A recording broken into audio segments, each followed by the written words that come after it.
I'm Jim O'Neill, and I am the creator of the acronym BRICS. I guess if there's one big eye-catching surprise, is the speed of the BRICS emergence, or the size of the four BRIC economies. Collectively, they are about 16% of GDP. We didn't think, unless very optimistic scenario, they'd get above 10, and it's 16. And each of the four of them have reached a level of dollar GDP value which we didn't think was possible till 2015. So the whole thing's been bigger and quicker than we thought, but the many detailed aspects of it that people talk about all the time are scarily similar to what we mapped out.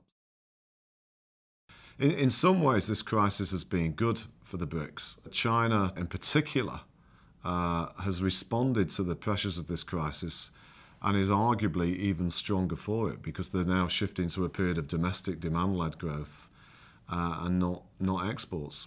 And to some extent, although on a slightly different level, the same is true for Brazil and India also. And more broadly, as an important point for people to think, if you think of just the populations of those three countries, the fact of the matter is close to 3 billion people around the world, which is half the world's population, haven't really been touched by this crisis in the way that most people talk about still all the time. Whether it's something like auto sales, mobile phones, commodities, the world's being led by events in the BRIC countries. I'll give you two anecdotes. We just had recently the data for auto sales for China for November, and they showed a 92% year-on-year increase. And every one of the world's biggest brand auto companies has a smile on its face when it comes to talking about China. Mobile telephones, the current monthly subscription rate in China and India alone is between 31 and 32 million people per month. So literally the equivalent to half the population of the UK. And in many ways, for the rest of the world, it's a relief, because the BRIC consumer has taken over the mantle of the key marginal driver of the world from the US. The four BRIC countries are very different, and the two drivers of long-term growth are the productivity performance and the size of the working population, of which the population and its demographics are the most important determinant. So that means the countries with the most people and the most people that are working have a natural advantage, at least in theory. And so the more you look into the future, the more of an advantage that actually is for India and Brazil, because both those two countries have got very young labour force and very young populations, and the birth dynamics appear to be really strong. So in terms of the size of their workforce today and 20 years into the future, those things look really good for those two countries. China doesn't look quite as good. In another decade, we assume that China's population is going to start declining. But of course, because they're coming from 1.3 billion, and because they're still probably only halfway through urbanisation, they've still got an enormous number of dynamics to come from that as well. The weakest of the four on that score, unfortunately, is easily Russia, where they have very poor demographics. And without things changing about that, the more you go into the future, the more that's going to make it naturally more difficult for Russia to grow anything like the other three.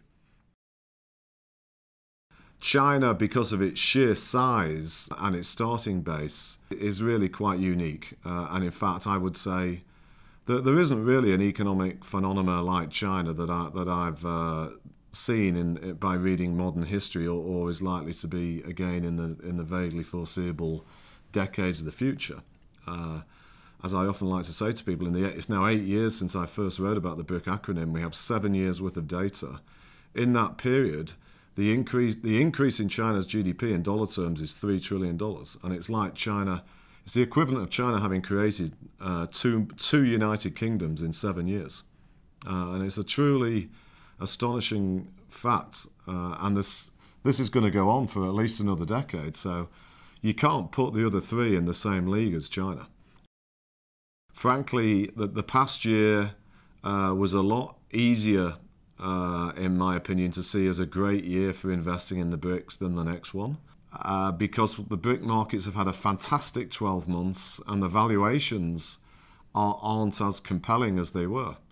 And because many of these economies are so strong, policymakers might tighten monetary policy in some of the BRIC countries this year. So there are the typical risks of investing in equities that you don't want to be doing it just as central banks are going to start taking away some of the liquidity. So that definitely is a complication for most of them. In fact, the one that we particularly like for the coming year is the one that people keep telling me we should exclude from BRICS, which is Russia, because we think the Russians won't tighten monetary policy, and the Russians have got a lot more scope to recover than what we've seen already in the other economies and markets.